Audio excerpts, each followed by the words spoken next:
Jóvenes, buenas tardes.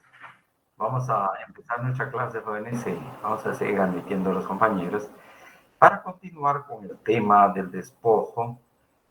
Básicamente estamos en esta parte, podríamos decir, jóvenes, en el caso del despojo a nivel general para las comunidades indígenas, fundamentalmente. En el caso de Guatemala, decíamos, pues, tenemos, yo creo que es 12 etapas muy marcadas en esto del término del despojo, jóvenes. Precisamente el régimen colonial inicia a partir del régimen colonial, como vimos en la clase anterior, y luego bajo la reforma liberal de 1871, como vamos a ver en un momento. Por otro lado, quisiera decirles esto a modo de información, jóvenes. Acompañé ya las diapositivas que se relacionan con la interculturalidad. Por favor, ahí tienen estas diapositivas en Classroom, así que pueden hacer uso de las mismas, jóvenes. Solo vamos a admitir a mis compañeros. Entonces, tenemos acá, jóvenes, en estos momentos, vamos a continuar, les decía, con la exposición. Sí, no hay cuidado, Lucía Fernanda, estamos a la orden, e incluso algunos documentos, jóvenes, que se refieren en cuanto a estos temas, para que también tengan información. Les decía, por favor, uno de los documentos, creo que es de mucha utilidad, esto solo para recordar, jóvenes, está la separata de la patria del criollo del profesor Severo Martínez. Les decía que se refiere precisamente al inicio, los principios del latifundismo en nuestro país, jóvenes. Entonces, vamos a continuar, vamos a los compañeros, vamos a continuar, jóvenes, viendo esta parte del despojo. Veíamos acá que se refiere a la segunda unidad. No sé si se escucha, jóvenes. No, ahí estamos.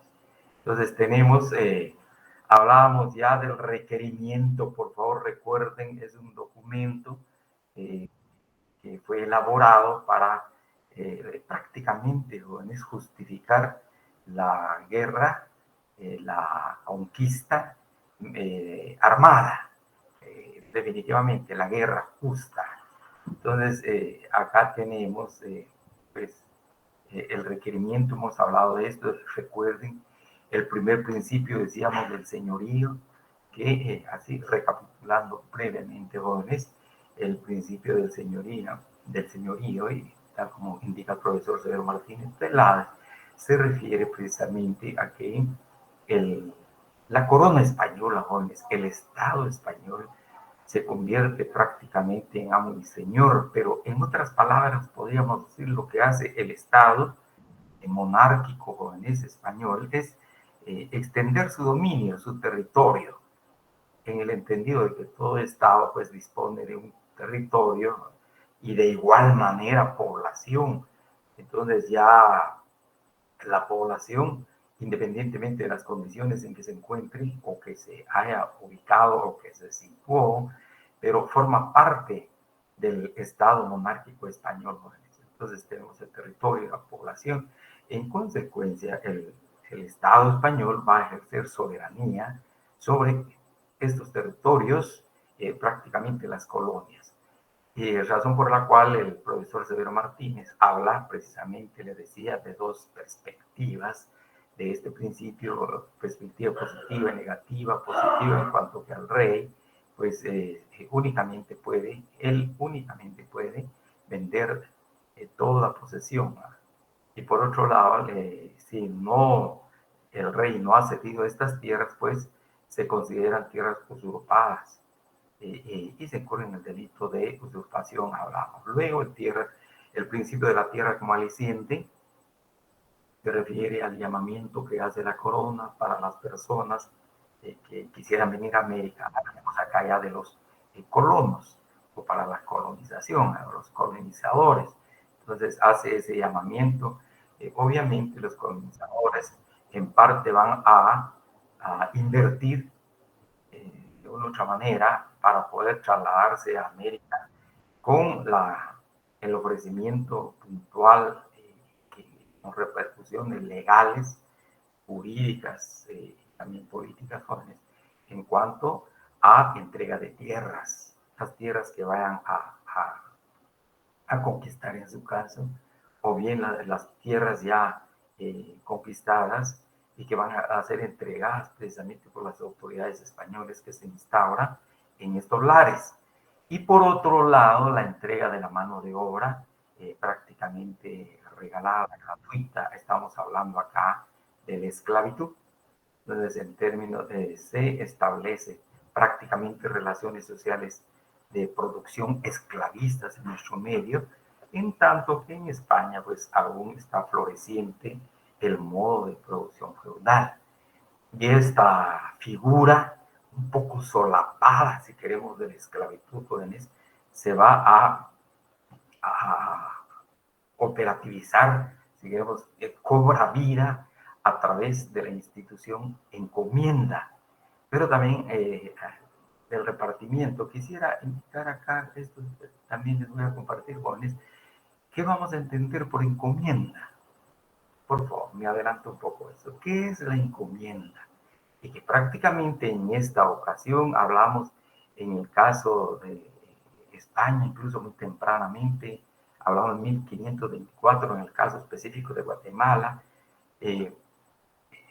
al traer a las personas y al someter de España y al someter a los indígenas de estos lugares, pues se va a crear la figura de la encomienda.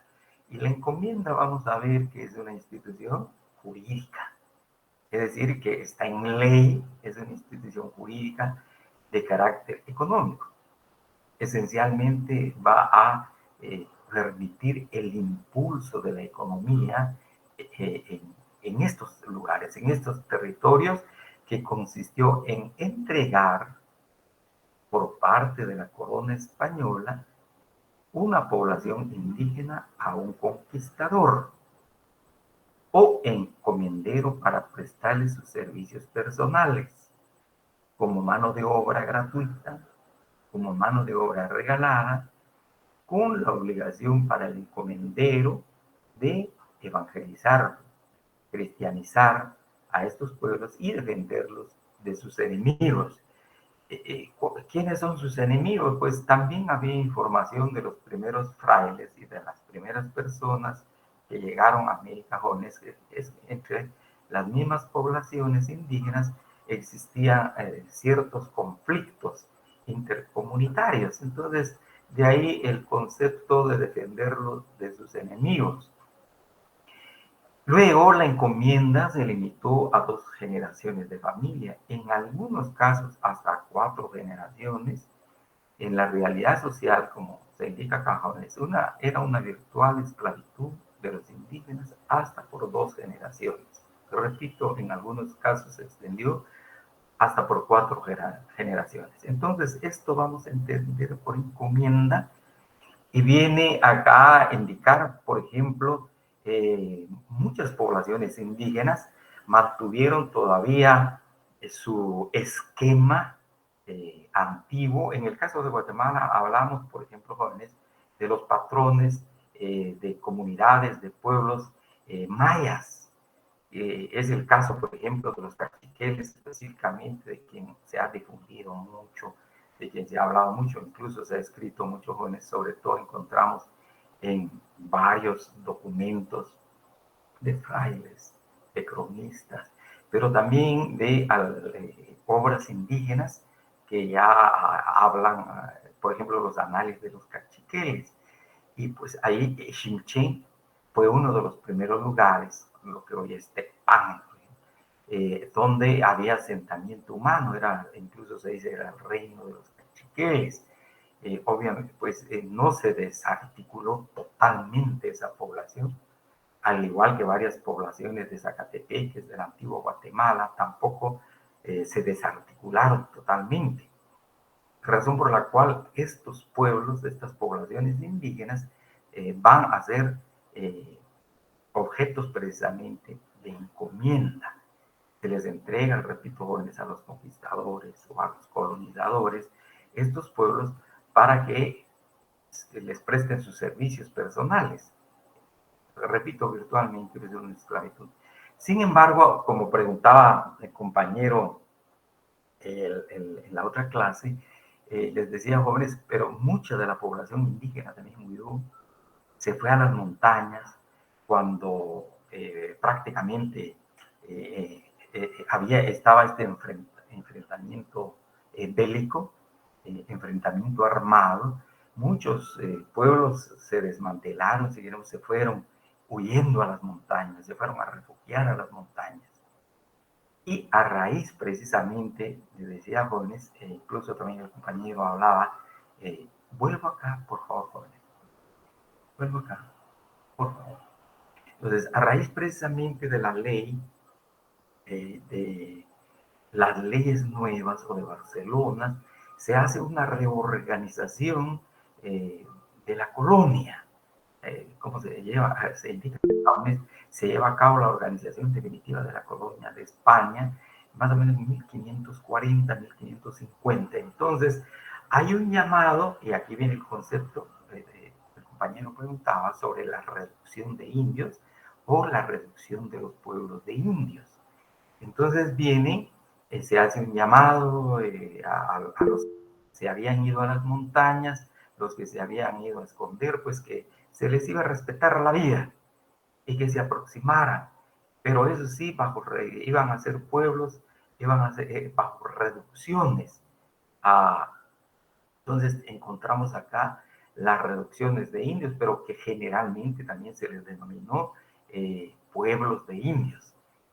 Del documento del profesor Severo Martínez encontramos que existieron alrededor de 746 pueblos de esta naturaleza durante el régimen colonial.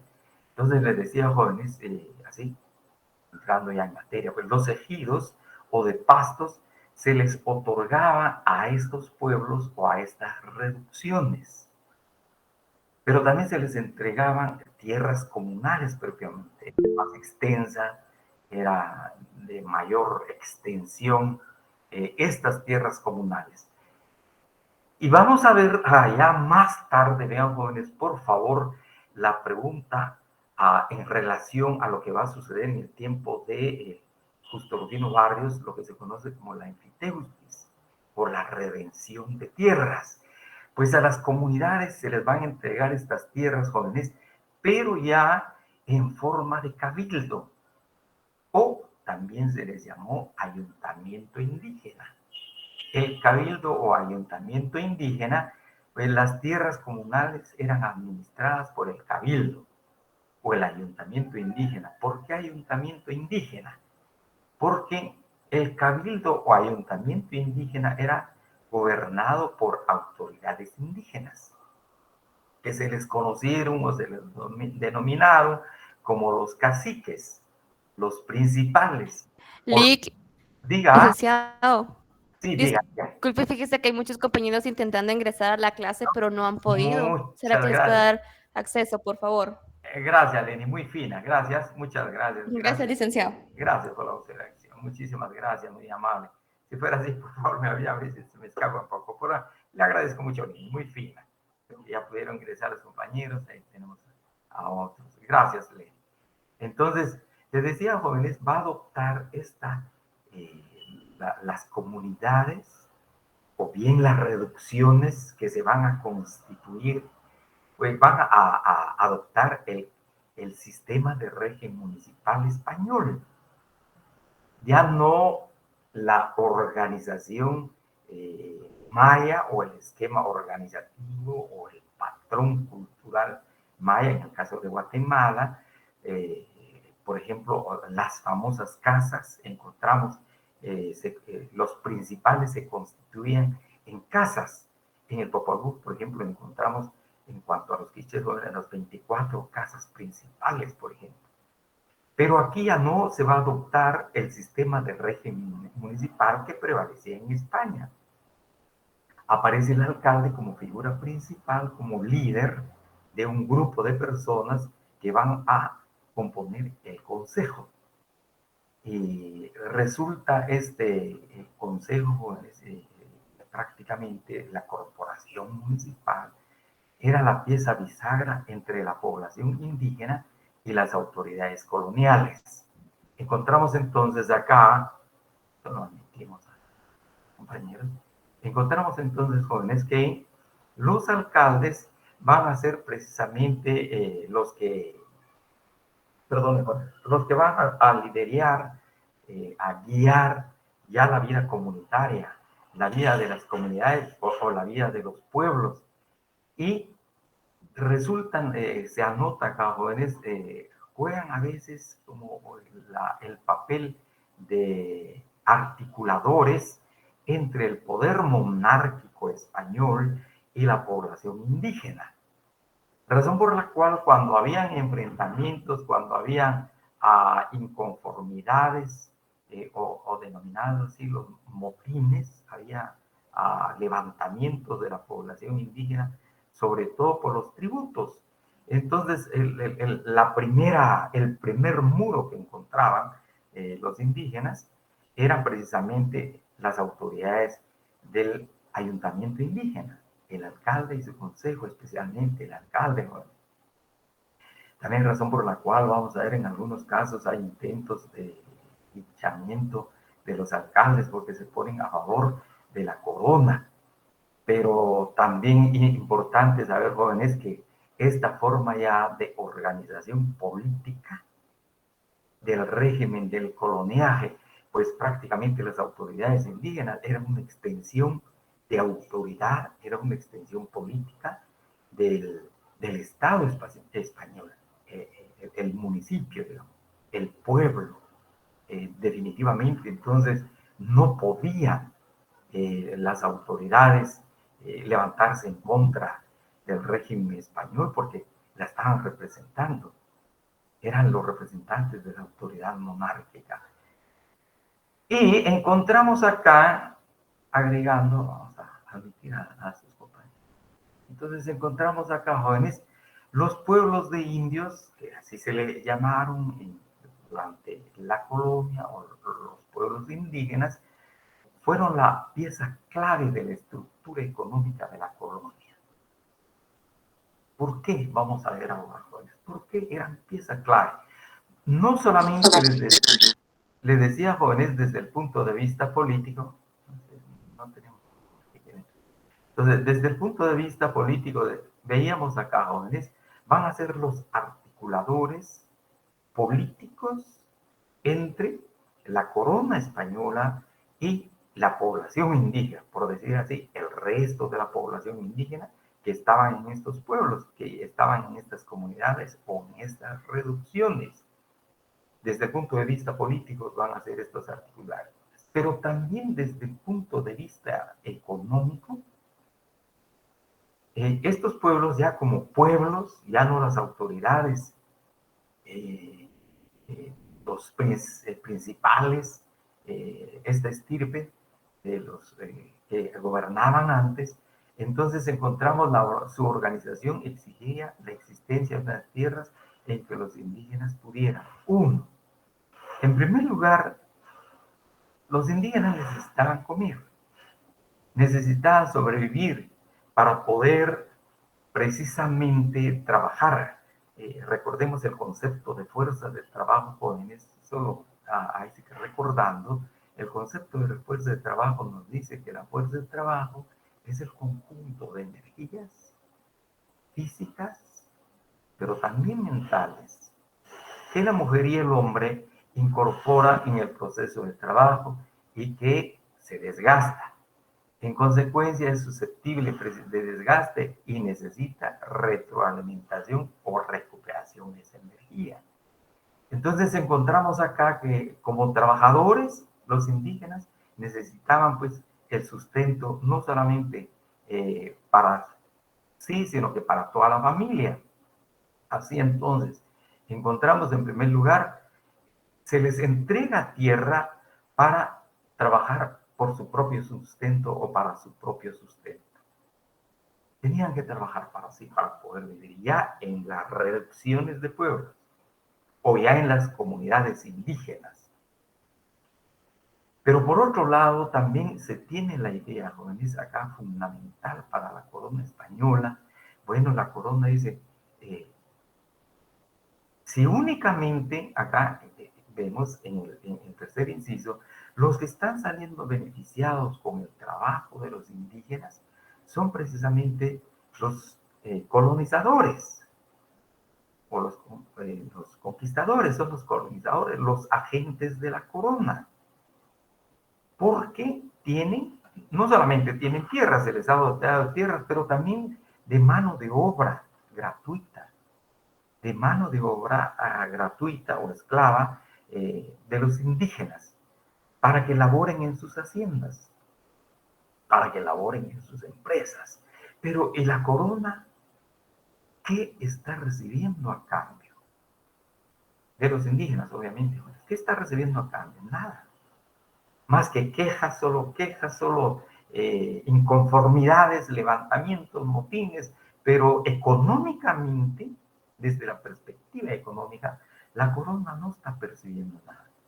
Entonces, al crearse estas comunidades y sus tierras comunales, pues la corona tenía que beneficiarse en algo, aunque sea mínimamente. Y la razón fundamental acá va a ser la tributación por parte de los indígenas. Entonces, los indígenas se les da la calidad de tributarios de la corona. Por eso algunos autores, algunos estudiosos jóvenes dicen, no, no había esclavitud, porque un esclavo no tributa. Se les ubicó en un régimen feudal. Entonces los siervos sí tributan, los campesinos sí tributan, pero es una discusión, si queremos, meramente académica entre sociólogos, historiadores e incluso economistas. Pero lo cierto acá es que los indígenas van a tributar a la corona española de lo que produzcan en estas tierras comunales. Uno de los productos que tuvo mucha y muy buena aceptación en la corona, jóvenes, fue el cacao. El cacao fue muy bien recibido en España y luego se extendió su consumo en toda Europa. Era un producto realmente que tuvo muy buen acogimiento en el mercado europeo. Entonces, parte de lo que producían los indígenas en estos terrenos comunales, en estas tierras comunales, se le pasaba a la corona española. Otro, quizá no producto, pero fue una recolección, jóvenes, la recolección de plumas, de plumajes de aves. Había una, en España probablemente se usaba para colchones, para, no tanto quizás creo que para adorno, pero también tuvo buen acogimiento en España. Entonces los indígenas también tenían que tributar precisamente esta clase de productos para España, entre otros jóvenes, entre otros productos. Entonces encontramos, por favor vamos a poner atención acá, que prácticamente la entrega de las tierras a los pueblos indígenas, llamémosles antiguos, que se volvieron a organizar, se reorganizaron, obviamente ya bajo los cánones del derecho español, decíamos bajo el régimen municipal español, pero también las reducciones a aquellos indígenas que vieron la posibilidad de rehacer su vida, bajar de las montañas, empezar a trabajar aún cuando sea en términos de sometimiento, de esclavitud, pero por lo menos salvaban su vida y de toda la familia. Y pues se abre esta posibilidad. Entonces encontramos tres objetivos principales para la creación de las tierras comunales. En primer lugar, para que el propio indígena o la fuerza de trabajo indígena pudiera sustentarse. En segundo lugar, para tributar a la corona española.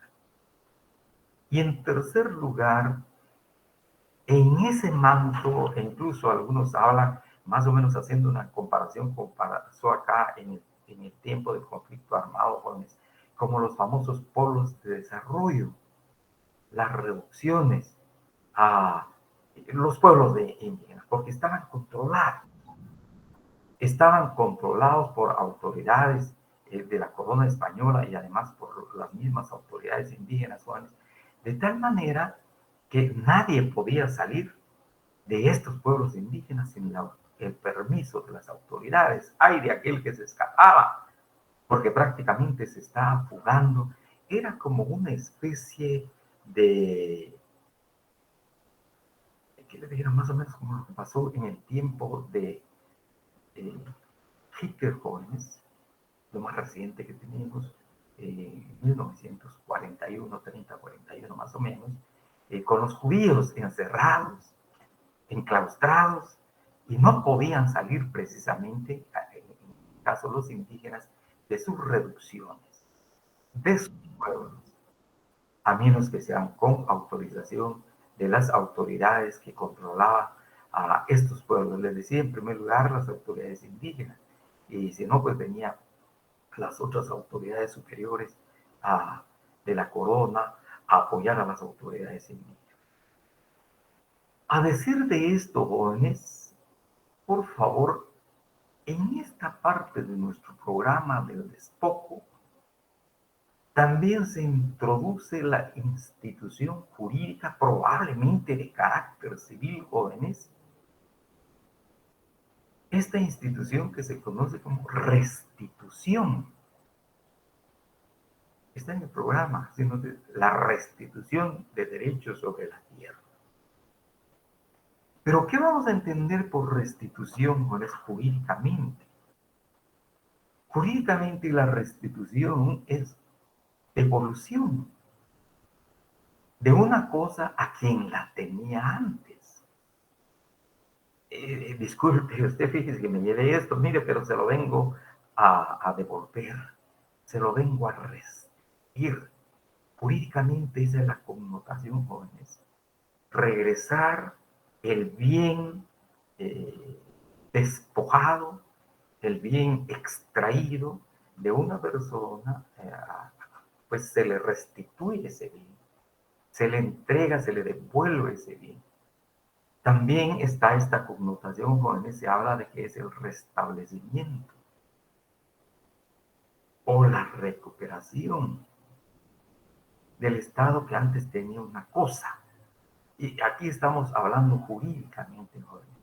Les decía, acá estamos hablando en el campo del derecho civil, pero si fuéramos un poquito más allá, entramos también en el ámbito del derecho agrario. En el derecho agrario existe la figura de la restitución de derechos. En derecho civil propiamente estaríamos hablando de una reivindicación, con la diferencia, jóvenes, de restitución, es que la reivindicación de un derecho la promueve y acciona la persona afectada. En tanto que acá el concepto de restitución de tierras o de derechos propiamente es prácticamente quien tomó esa tierra como que de buena voluntad, por sí mismo, nace de esta persona la restitución o la devolución o restablecimiento de los derechos. Y, aunque puede ser también de manera contenciosa, jóvenes, no necesariamente de manera voluntaria. Entonces hablamos acá de la restitución de los derechos sobre las tierras, acá, jóvenes, de estas, perdón, acá cuando hablamos precisamente del tercer principio, la preservación de las tierras comunales. El régimen español va a tratar como de emular, porque ya no es exactamente igual, va a tratar de reproducir la forma de organización de la tenencia de la tierra antes de la conquista. Información suficiente de crónicas, de frailes, incluso de los conquistadores. Por ejemplo, jóvenes, tenemos este libro de don Francisco Antonio Fuentes y Guzmán, La recordación florida, para quienes por favor les gusta la lectura, leer.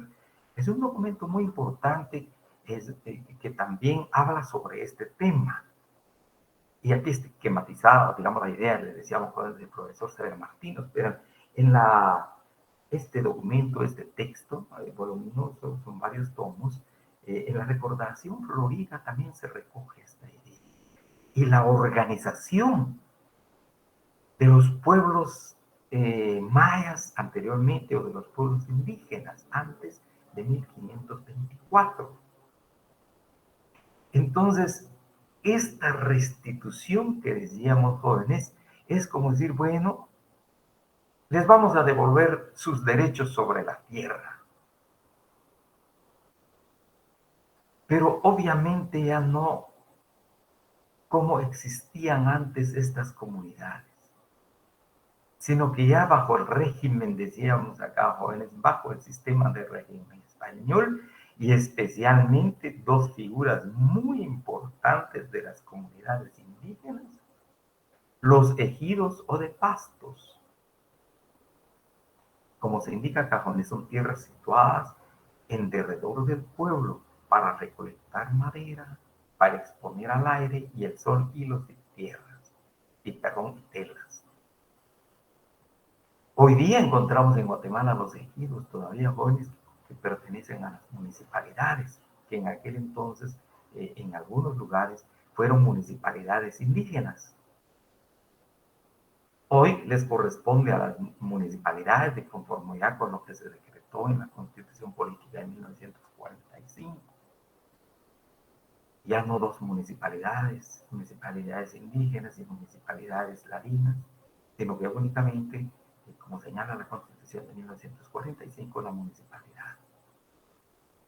Pero permanecen aún en algunas municipalidades o algunos municipios los ejidos. Y las tierras comunales o cementeras o de labranza sí quedaron para las comunidades indígenas. Aparte propiamente del sistema español, del sistema del régimen jurídico municipal, las comunidades indígenas fueron quedándose precisamente con estas tierras comunales. Les decía que hablamos de restricción de los derechos. Yo creo que uno les decía, bueno, durante la colonia, el despojo de las tierras, obviamente de manera absoluta y total. Dos, en este marco y bajo el régimen colonial, casi a los inicios de 1540, viene la restitución de esos derechos sobre las tierras. Les decía, pues ya no como antes, la restitución acá es para ciertas comunidades, para ciertos pueblos y de las comunidades de régimen español. Otra institución que apareció en la colonia, además de la encomienda, es el repartimiento. El repartimiento tiene estrecha tiene estrechísima relación, jóvenes, con los pueblos que acabamos de ver, porque vamos a ver, obliga a los indígenas a trabajar en las haciendas, en las minas, en los talleres, en las obras públicas, como servidumbre, en las casas, sin desvincularse de sus pueblos.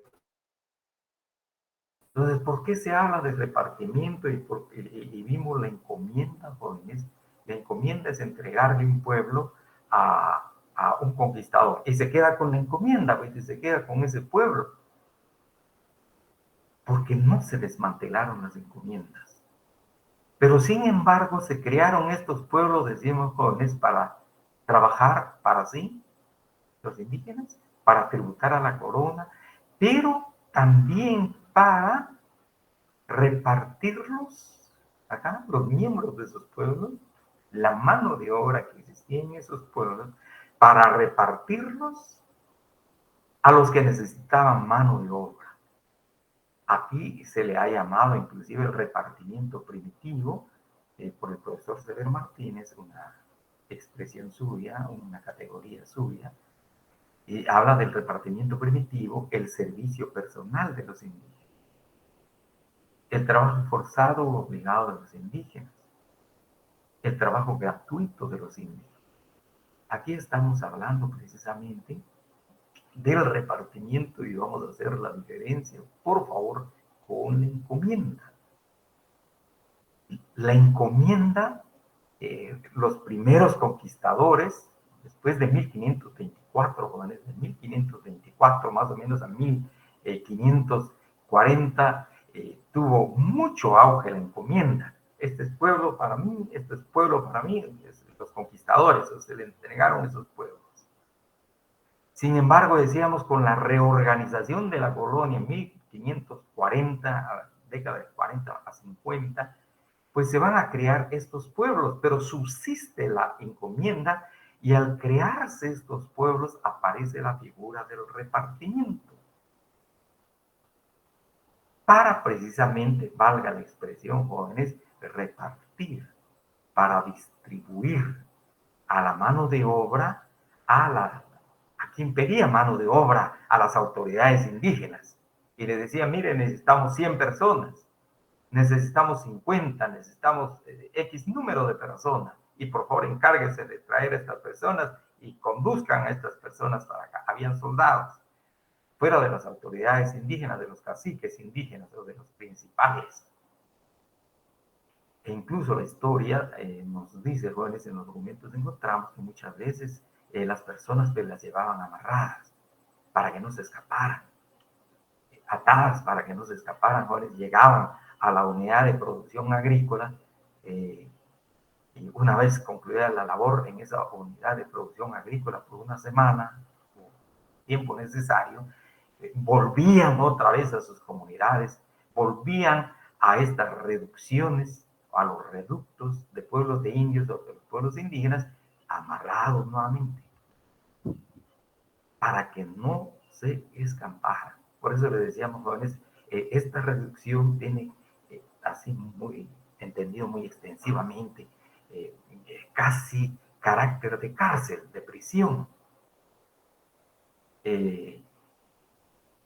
Un autor mexicano de apellido Beltrán denomina a estos como zonas de refugio para las comunidades indígenas, jóvenes, estos pueblos de indios o pueblos indígenas.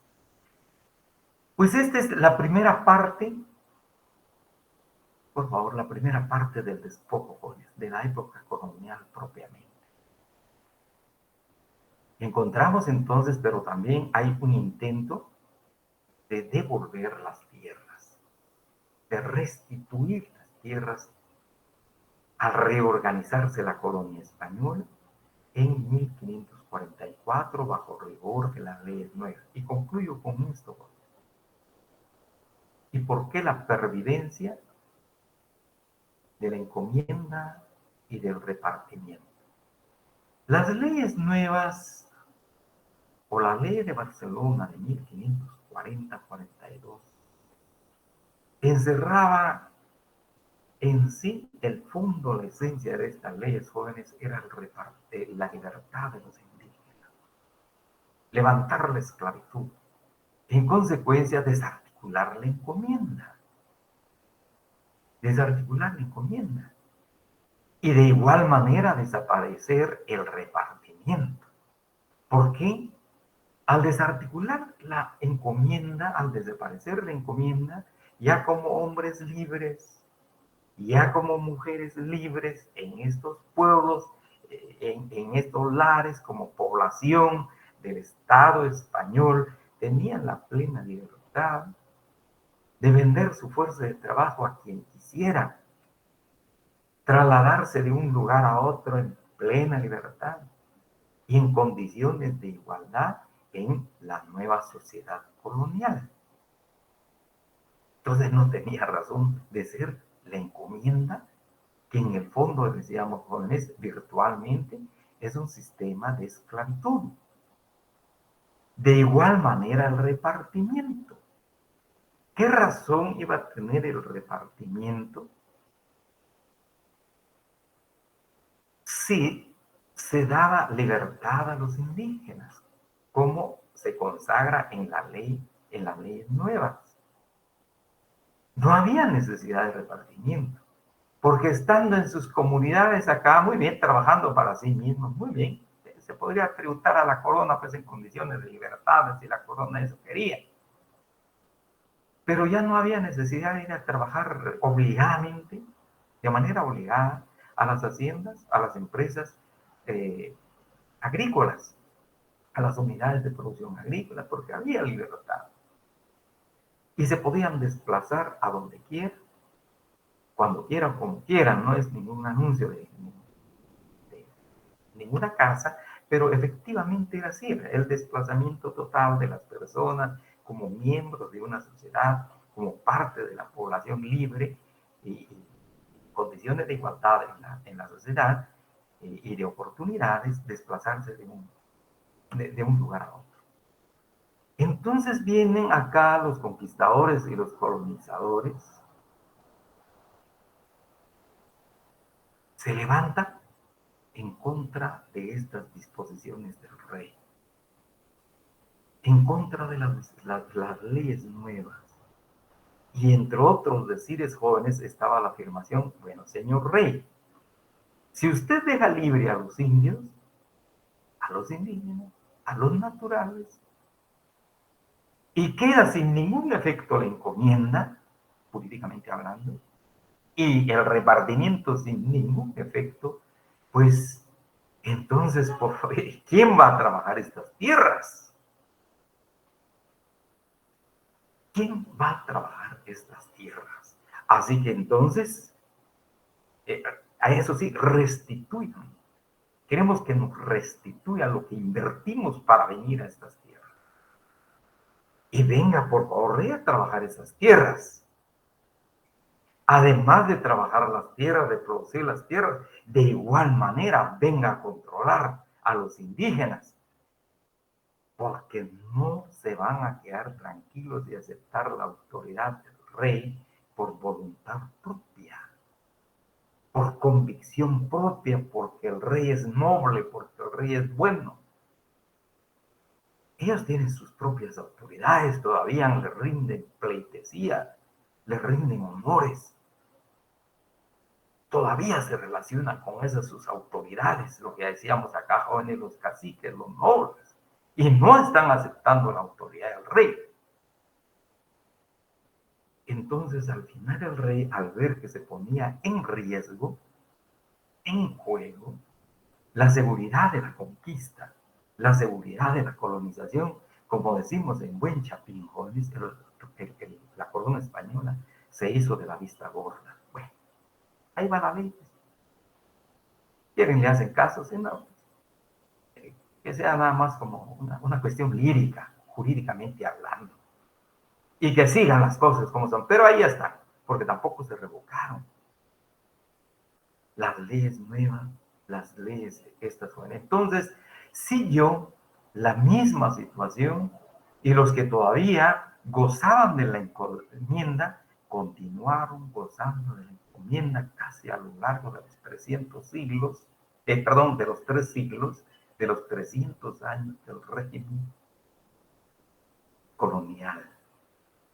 De igual manera, la figura del repartimiento pervivió, subsistió, tuvo vigencia durante el régimen de la colonia. Y los indígenas entonces prácticamente trabajaban, como decimos acá, jóvenes, por favor, trabajaban para sí mismos, para poder comer. Trabajaban para darle de comer a la corona, tal vez no es propia la expresión, pero en su calidad de tributo, como cualquier otro estado, al tributar el ciudadano está para mantener a ese estado y a los que dirigen ese estado, obviamente con la retribución o a cambio de obras comunes, pero de igual manera trabajar para los colonizadores y para los conquistadores. Entonces había, si queremos jóvenes, doble carga para la mano de obra indígena. Obviamente para sí mismo no sería carga, pues porque tenía que sostener. Y lo poco que se pudo restituir, pues también se mantuvo durante la colonia. Y quisiera agregar esto, jóvenes, ya no en términos de restitución de derechos sobre las tierras, y me voy a adentrar un poquito, pero muy brevemente, jóvenes, por favor, en otro principio, aunque es de nuestro curso, pero voy a incursionar en otro de los principios que plantea el profesor Severo Martínez. No sé, antes de decirlos. Entonces, en la restitución de tierras, pues viene la misma autoridad que se despojó las tierras, podríamos decir la misma persona jurídicamente hablando, con el Estado como persona jurídica, pues de esa persona jurídica viene el acto de restitución o de devolución de derechos sobre la tierra. Obviamente ya no es su totalidad, probablemente, pero ni siquiera una décima parte de lo que se había despojado. Pero hay una restitución, digamos así, la devolución de la cosa al restablecimiento. Entonces vienen las autoridades indígenas, vieron que las comunidades iban en crecimiento, la reproducción de la vida, la reproducción de la especie, y estas autoridades indígenas jóvenes crearon las famosas cajas comunales o las cajas de común. Y ahí también tenían sus ahorros, y decir, bueno, agrandemos un poquito más las tierras especialmente comunales, estas tierras, las tierras comunales, las cementeras o comunes de labranza, porque hay más gente, hay más población. No importa, aunque sea bajo términos de esclavitud, aunque de sometimiento, de trabajo forzado, que es una de las características fundamentales de la esclavitud, no importa, pero ampliemos, extendamos la tierra porque la gente necesita trabajar, necesita comer. Entonces, de estas cajas comunales que van a impulsar precisamente las autoridades indígenas, de estos cabildos o ayuntamientos indígenas, se va a comprar tierra a la corona. Señor rey, señora reina, pues necesitamos más tierra, por favor nos venden más tierra. Y en uso precisamente de la potestad que tenía el rey, que era el único que podía ceder, vender, tomar tierra, pues el rey fue extendiendo o expidiendo títulos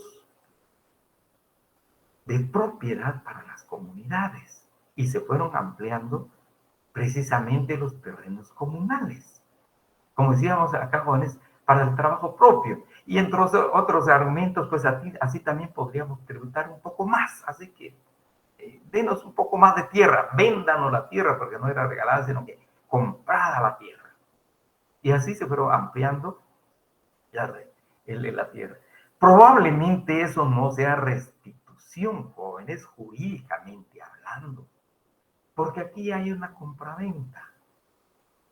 Y en la compraventa no es una devolución, pues no es restablecimiento. Recuerden, en derecho civil, si se va a dar la devolución probablemente de algo que se compró, jóvenes, y adolece de algún vicio. Puede ser un vicio oculto. Recuerden cuando, por favor, o más adelante, cuando en derecho notarial, jóvenes, la famosa evicción. Si hay algo ahí oculto que no pueda ver el comprador, pues entonces se puede hacer la devolución, pero este no es el caso. Razón por la cual esta compra de tierras que hacen las comunidades indígenas no se puede tomar como restitución. Bien, y finalmente les decía, jóvenes, y no se me escapa la idea, entonces viene acá, por ejemplo, efectivamente la población guatemalteca fue creciendo, pero además aquí ya no solamente los españoles fueron creciendo, y ya no solo los hijos de los españoles nacidos acá en Guatemala, los criollos, sino que también se dio este mestizaje entre españoles y las mujeres indígenas y las mujeres mayas jóvenes, y se habla ya del mestizaje. Y aparece la población mestiza o la población ladina. Y la población ladina también dice, necesitamos tierra, porque no tenemos. Los únicos que tienen tierra son los conquistadores, los colonizadores. Y por herencia les trasladan estas tierras los españoles que se asentaron aquí a sus hijos, a los criollos. Porque el hijo del español y de la mujer maya, en el caso de nuestro territorio, jóvenes y de manera general a la mujer indígena, pero no tenía reconocimiento, no fue reconocido. No fue reconocido como para alegar derechos hereditarios, por ejemplo, eh, al morir el papá. Entonces, este es el principio del cual habla el profesor Severo Martínez, que a lo largo de la colonia, surgiendo ya la población mestiza o ladina, y fue creciendo en número, pues solicitaban tierras a la corona española, y la corona española se hizo de la vista gorda. No atendió, no respondió a los requerimientos y a los pedidos de esta nueva población guatemalteca. Necesitaba trabajar también para su sustento y para el sustento de su familia. Y obviamente aquí había una discusión, jóvenes, si los hijos de los españoles y de las mujeres indígenas en general y mayas en particular acá, pues se les sometía a la esclavitud, a la encomienda, al repartimiento. Y viene nuevamente la discusión teológica, la discusión jurídica y la discusión política, incluso económica. Pues la discusión teológica decía, no es posible someter a esclavitud los hijos de los españoles si son hijos de los españoles. Eso sería aberrante, someter a esclavitud a sus propios hijos. Entonces, pero como no lo reconocieron como hijos, entonces viene la madre y prefiere tener a su hijo y llevarlo a su comunidad, pero en tanto llevaba a la comunidad a su hijo, producto de esa relación entre español y la mujer indígena, el temor de las madres indígenas es que los esclavizaran. Razón por la cual entonces prefería a veces la mujer indígena que los hijos se quedaran en las casas de niños, en las casas cunas. Hubieron muchas en la antigua Guatemala y en otros municipios, para que no fueran sometidos al régimen de la encomienda prácticamente como esclavos y al régimen del repartimiento, entre otras razones, jóvenes. Pero luego también, pues, la población ladina mestiza fue más rebelde y alegando precisamente su origen español más que indígena, entonces se desplazaban y acá algunos le denominan la población liberta o los libertos.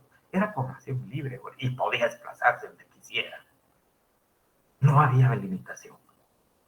Entonces vamos a ver más tarde, incluso se prohibió por parte de la corona española que se situaran en las comunidades indígenas y menos que llegaran a ser autoridad de los cabildos o ayuntamientos indígenas. Había una prohibición para ello, porque esto era solo para los indígenas bajo el entendido de que estaban sometidos bajo este régimen de encomienda y de repartimiento. Pues este es el principio al cual se refiere el profesor Severo Martínez en cuanto al bloqueo agrario de los mestizos durante toda la colonia. No se les vendió tierra, no se les dio tierra.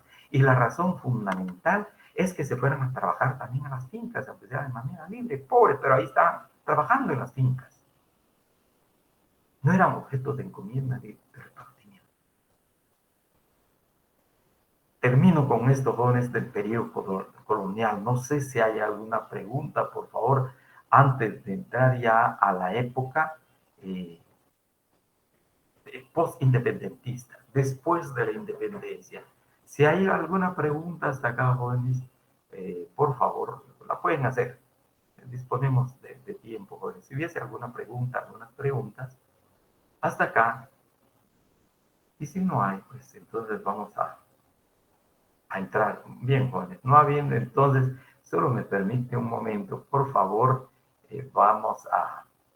Me permite un momento, por favor. Vamos a dejar de acá de compartir estas diapositivas y pasamos a esta otra que se refiere a la reforma liberal. Entonces ya acá vamos a dar quizás un paso, un salto un poquito grande. Aquí ya entramos, por favor. Entramos de acá al régimen liberal. Encontramos entonces acá en el régimen liberal, jóvenes, la reforma liberal. Antes, por favor. Aquí estamos, jóvenes. Entonces entramos. Vamos a entrar a una segunda, llamémoslo así, etapa de lo que se conoce como despojo. La privación, decíamos, jóvenes, lo que se conoce como despojo. Entonces entramos aquí a la segunda etapa, la reforma liberal de 1871. Siempre en el tema del despojo, jóvenes, estamos en la segunda unidad. Y aprovecho, por favor, me detengo un momentito acá, jóvenes, por favor, me voy a detener un momento.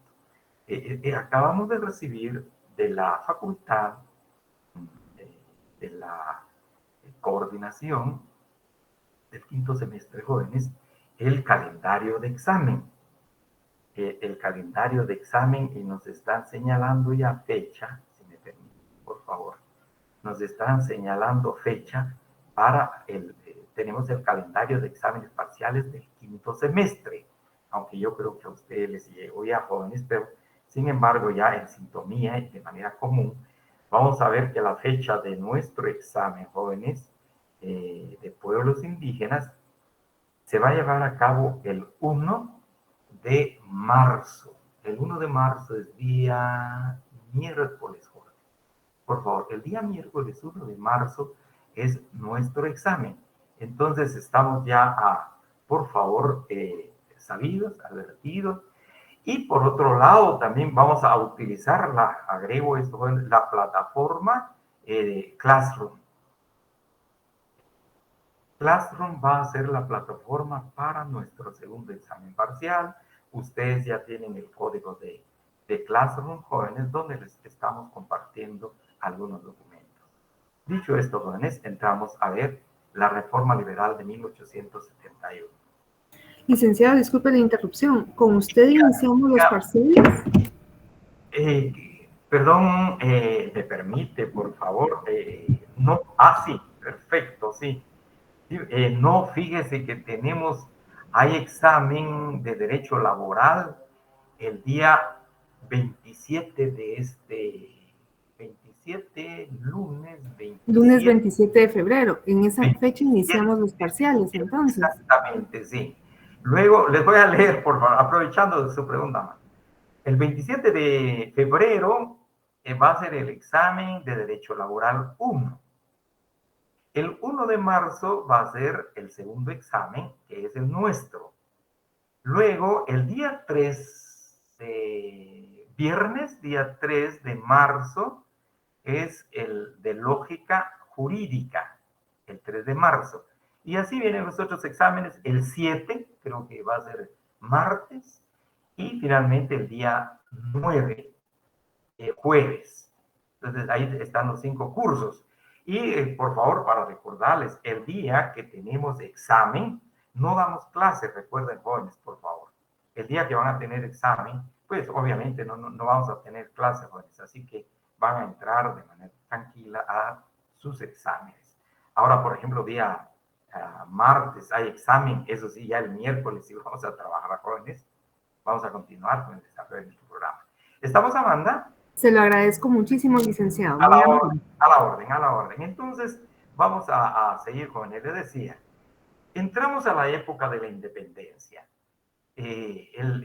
Prácticamente el régimen colonial va a tomar forma a partir de 1540 con la reorganización del régimen de la colonia o el coloniaje español, jóvenes, que perdura durante casi 300 siglos, durante 300 años, perdón, 3 siglos durante 300 años, casi se mantiene, no hay mayores cambios, ya no hay creación de nuevos pueblos, si quisiéramos, jóvenes, probablemente sí algunos, pero esencialmente se mantiene el esquema, e incluso de la encomienda, pues igual, del repartimiento igual, jóvenes, y de ahí un poco, antes de entrar a la época de la independencia, que tiene mucha relación, porque no podríamos ver nada más el despojo, jóvenes, simple y sencillamente de manera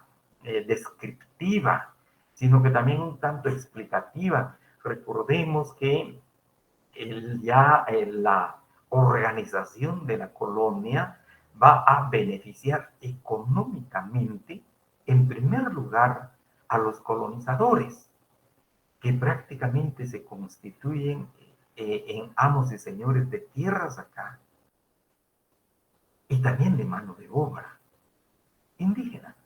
Indígenas, jóvenes, a lo largo de la colonia, como les indicaba, la población ladina, la población mestiza, no se va a someter a esclavitud, ni a encomienda, ni a repartimiento, razón por la cual se desplazaban de hacienda en hacienda, bajo condiciones de pobreza, incluso como se describe en el documento La Patria del Criollo, en las famosas rancherías de ladinos o de mestizos, constituían sus ranchos, aunque no se les hubiese entregado tierra por parte de la colonia, se tomaban las tierras realengas. Lo que hoy les decía son las tierras del Estado, pues, prácticamente las tierras baldías hoy, así se tomaba y se asentaba. Y tampoco los podían someter, pues, a encomienda. Y así fue la estructura, pero fundamentalmente ya por razones económicas se necesitaba mano de obra.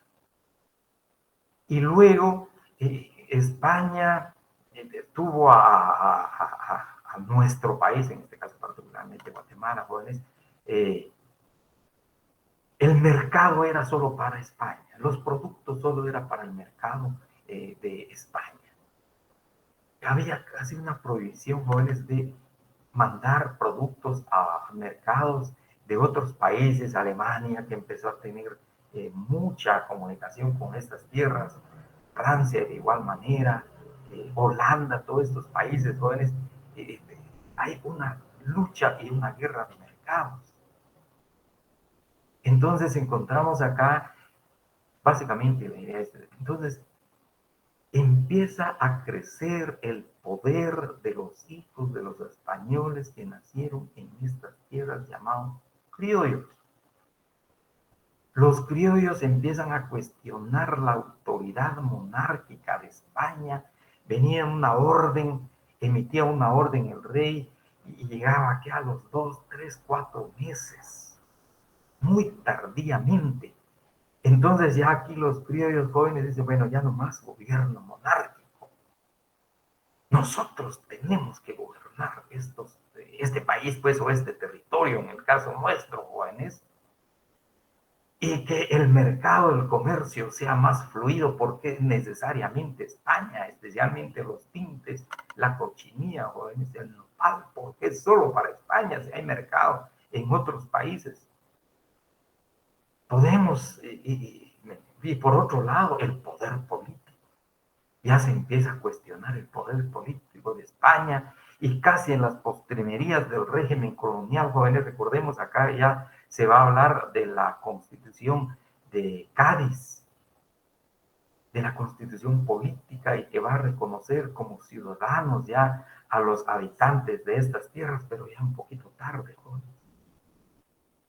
Porque los criollos toman conciencia de su poder económico, de la capacidad económica que tienen, y también de su poder político para cuestionar la presencia política de España ya en estas tierras de la monarquía española. Y luego los indígenas y su levantamiento probablemente no eran independentistas, salvo algunos casos, sabemos, agrego esto, jóvenes, al hablar de la época de independencia. Por ejemplo, el caso de Atanasio Tzul. Atanasio Tzul iba un poquito más allá, jóvenes, de la independencia de España, sino que la expulsión de los españoles de las tierras del Quiché. Y por la parte norte aparece a Max, perdón, se me fue el nombre, jóvenes, pero es de apellido Tot. Y también igual se incorpora en el movimiento independentista y así varios líderes indígenas, porque también los indígenas querían libertad. Se habla ya de la libertad de los pueblos, la libertad de los hombres, la libertad de las mujeres.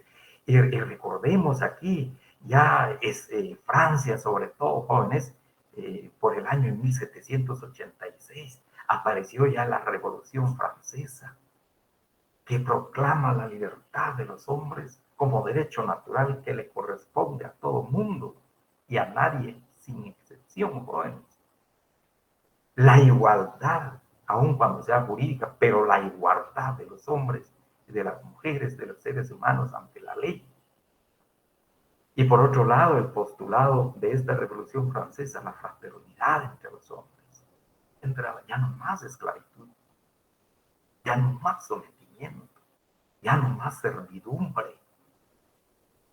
Entonces esto va a incidir, va a iluminar, si queremos, jóvenes, las mentes, los pensamientos y las concepciones de los ilustres del grupo de la clase criolla de estos continentes y particularmente el continente de Guatemala, y así se gesta la independencia de Guatemala de España. Aun cuando a veces se critica, se dice aquí porque ya solo firmaron, incluso hubieron algunos españoles traidores que no se levantaron en armas. Es el caso de Gabino Gainza, que él era el gobernante acá, representante de España, un traidor que al final también él firmó la independencia y luego se convirtió en el primer presidente. Independientemente de eso, jóvenes, acá hablamos de las condiciones sociales, de las condiciones materiales. Hablamos de cuestión de comer, de vida, de estas poblaciones. Y sobre todo también la constitución de un Estado ya independiente, de un Estado constituido y manejado por los nacidos en esta tierra, los criollos. Entonces, viendo también la población mestiza, la población ladina, también quería mejorar su nivel de vida, adquiriendo tierras, teniendo tierras para poder producir para sí y para sus hijos. De igual manera la población indígena, y se gesta pues la independencia de España. Entonces viene la pregunta, jóvenes, ¿cuál es la situación de las tierras y de las autoridades de las comunidades indígenas después de la independencia? Encontramos, jóvenes, que las comunidades indígenas o pueblos de indios continuaron sin cambios en esa calidad y sus tierras durante los regímenes de gobierno de don Mariano Gálvez, gobierno de Rafael Carrera, pero especialmente en el tema tierra, jóvenes. En cierta medida, acá no hubo un pronunciamiento en contra de la esclavitud al elaborar, al promulgar la Asamblea Constituyente, jóvenes, 1823, 24 más o menos, al elaborar la Constitución, al promulgar la Asamblea Nacional Constituyente, la Constitución de ese entonces, la libertad plena de los hombres. Razón por la cual, pues, los indígenas aún quedaron sometidos todavía, ya no bajo la encomienda propiamente, sino que bajo los repartimientos. Era como una tradición, ya era como una costumbre. Pero poco a poco vamos a ver, esto va a ir diluyendo, logrando los indígenas su libertad, logrando su participación en la sociedad, desplazándose de un lugar a otro. Pues el gobierno del doctor Mariano Gálvez al respecto no tuvo mayor pronunciamiento jurídicamente. Y vamos a encontrar el gobierno de Rafael Carrera, incluso, entre otras cosas, se afirma, jóvenes, que Rafael Carrera es indígena.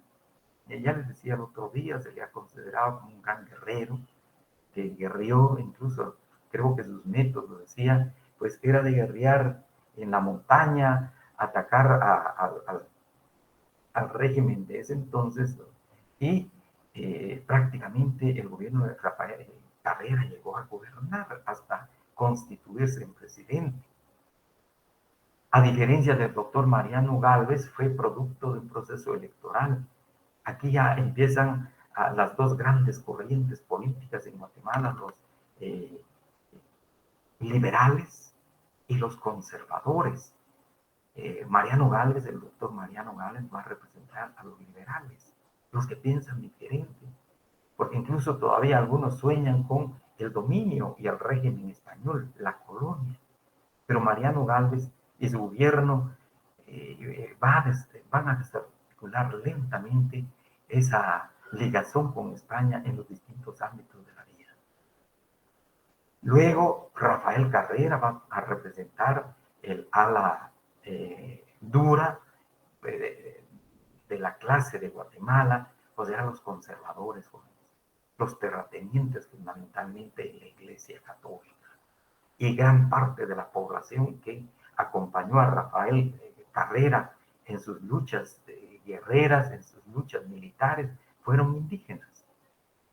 Entonces Rafael Carrera les empezó a ofrecer tierras para poder vivir en libertad, gozar de la libertad e igualdad de la sociedad. Pero en cuanto a las comunidades indígenas, pues siguen los cabildos indígenas y los ayuntamientos indígenas. Llegamos entonces durante la independencia a una segunda etapa de despojo.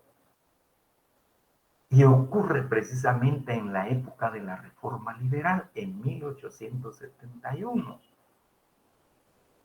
con el gobierno de Justo Rufino Barrios, y recuerden García Granados, jóvenes Miguel García Granados, liberales, de pensamiento liberal, no eran conservadores,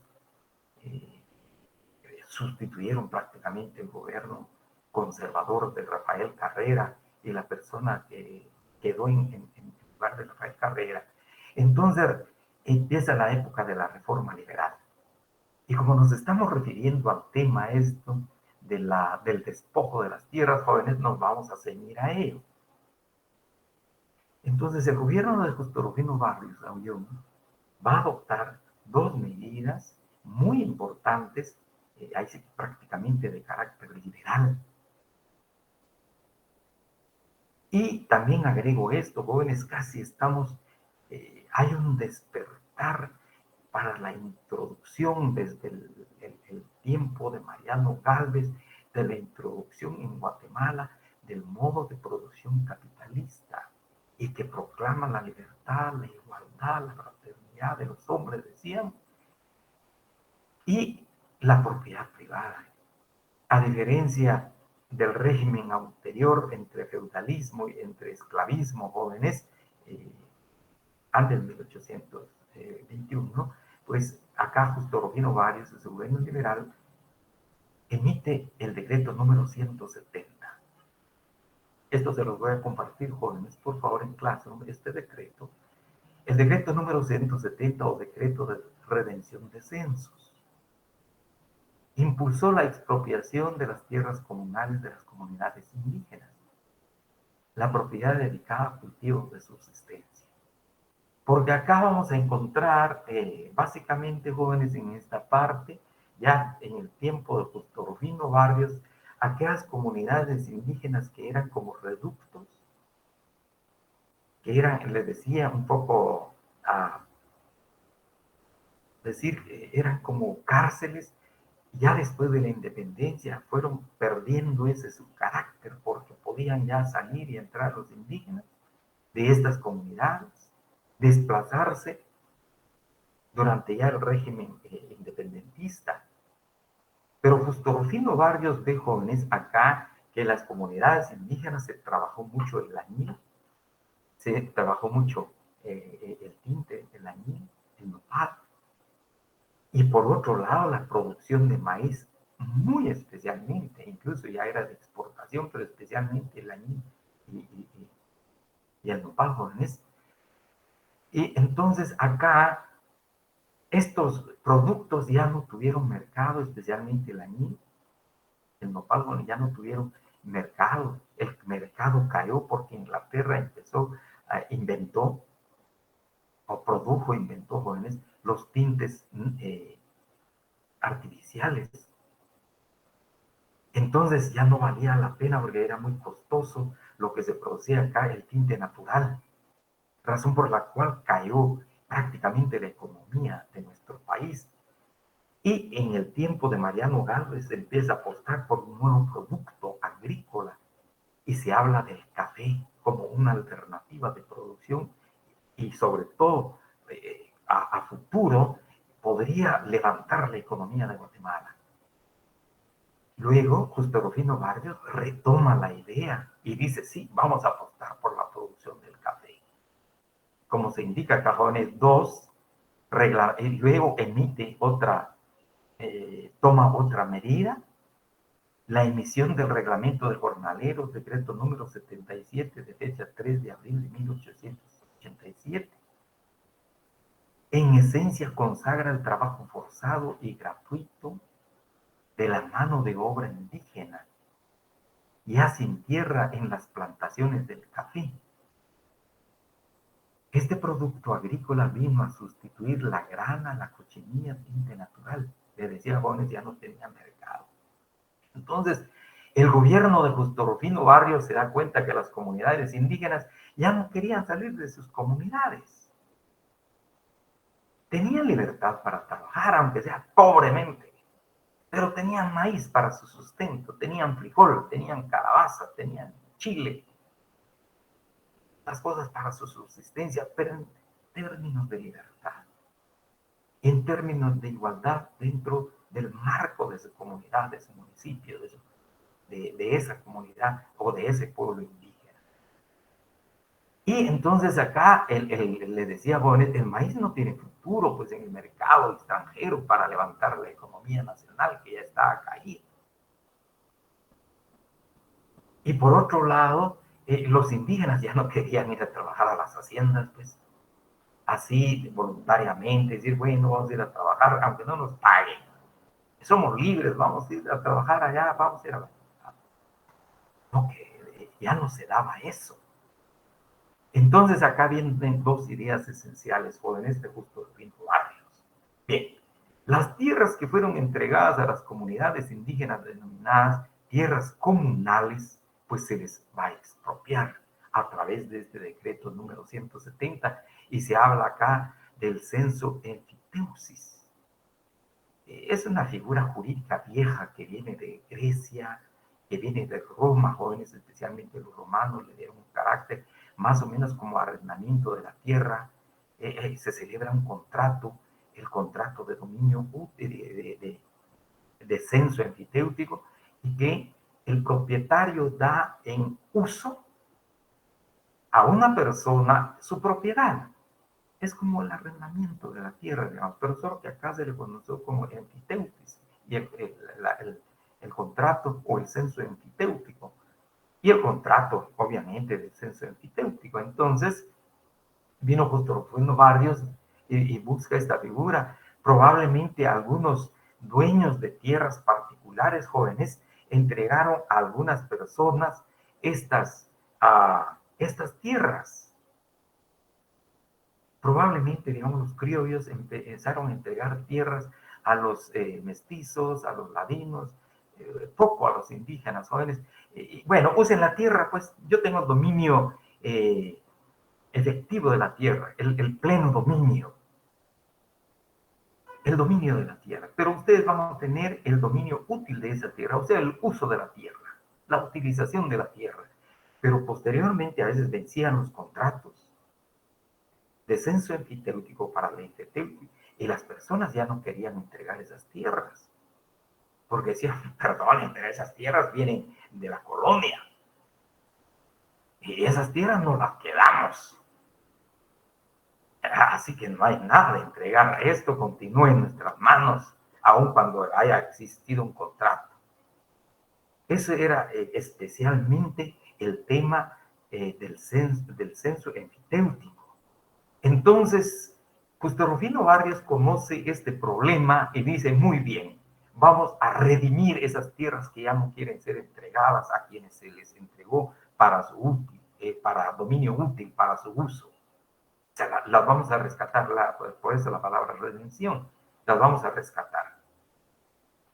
Pero por otro lado entran las tierras de las comunidades indígenas, que no habían sido objeto de enfiteutis, porque la corona española las entregó, obviamente para su uso, pero para uso de la comunidad, para uso del cabildo, del ayuntamiento, de la comunidad o del pueblo indígena o del pueblo de indios.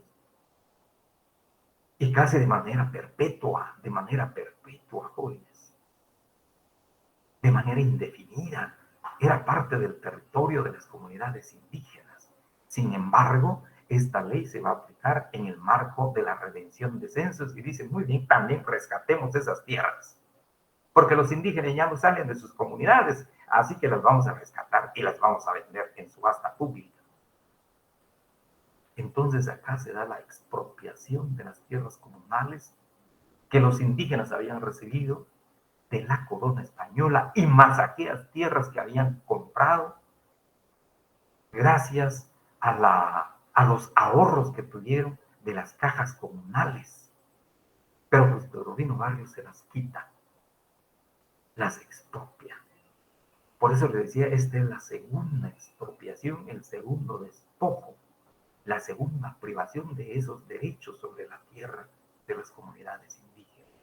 Aun cuando decíamos, jóvenes, hubiese sido el 10%, el 20% de lo que fue anteriormente, pero se les había entregado. Pero Justo Rufino Barrios va a expropiar esas tierras y las va a vender, las enajena de manera a particulares y también para consolidar la propiedad privada en Guatemala y el impulso del trabajo del café. Pero los indígenas, decía jóvenes, no iban a trabajar de buena gana, de buena manera, por su propia cuenta, por su propia voluntad, ir a trabajar a las fincas cafetaleras porque se les quitaron sus tierras, ya no tenían dónde vivir. Entonces se emite el reglamento de jornaleros que obliga a la mano de obra indígena a trabajar en estas plantaciones de café. Esta es la segunda, si queremos, jóvenes, o el segundo acto, si queremos, de manera histórica, que se va a dar en el tema del despojo. Primero decíamos, propiamente, con esa bula papal que le entrega las tierras a España y hace el Estado español extiende su territorio. Restituida esa tierra en 1850, en una parte de esas tierras a las comunidades, a los pueblos indígenas, en 1540, jóvenes, ahora este gobierno va a quitar esas tierras, despoja esas tierras, deja sin tierra a las comunidades indígenas, salvo algunas que se salvaron.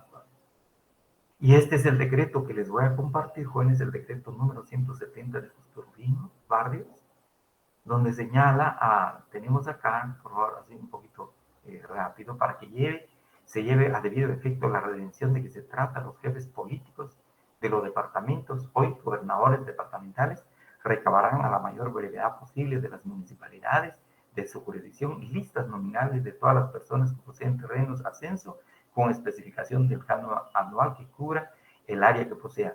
Esta primera parte, jóvenes, se refiere a aquellas personas que se recibieron más o menos como en arrendamiento de esas tierras, pero ya no a los dueños. Entonces había que hacer un listado de esas personas que habían celebrado un contrato con el dueño de las tierras y obligados a devolver la tierra, por supuesto, por razones contractuales, ¿va? Entonces, estas listas en todo el presente mes se remitirán a la Secretaría de Hacienda para que conforme al artículo anterior disponga lo conveniente. La formación de dichas listas no excusa a los poseedores de ejidos o terrenos comunales, no tienen que ver nada con el censo emfiteuta. los ejidos, tampoco los terrenos comunales, como hemos visto ya, jóvenes, nada, pero entra, perdone la expresión, en el saco jurídico del censo enfiteutíco. Y la redención precisamente de este censo enfiteutítico, es decir, dejar sin ningún efecto ese contrato de hacer presente a las municipalidades efectivas que tienen los lotes concedidos en 1877. Y Licenciado, perdón. disculpe la interrupción, ya son las 15:47. Aquí dejo entonces, gracias, muchísimas, Amanda, muchísimas gracias. Gracias, jóvenes, les agradezco mucho. Les voy a compartir anticipadamente estas diapositivas que vamos a abordar en la próxima clase, jóvenes. Solo para terminar, gracias, Amanda. Gracias, licenciado. Segunda unidad. Gracias, licenciado. Feliz fin de semana. Buenas. Gracias, licenciado. Licenciado, feliz tarde. Gracias, hasta luego.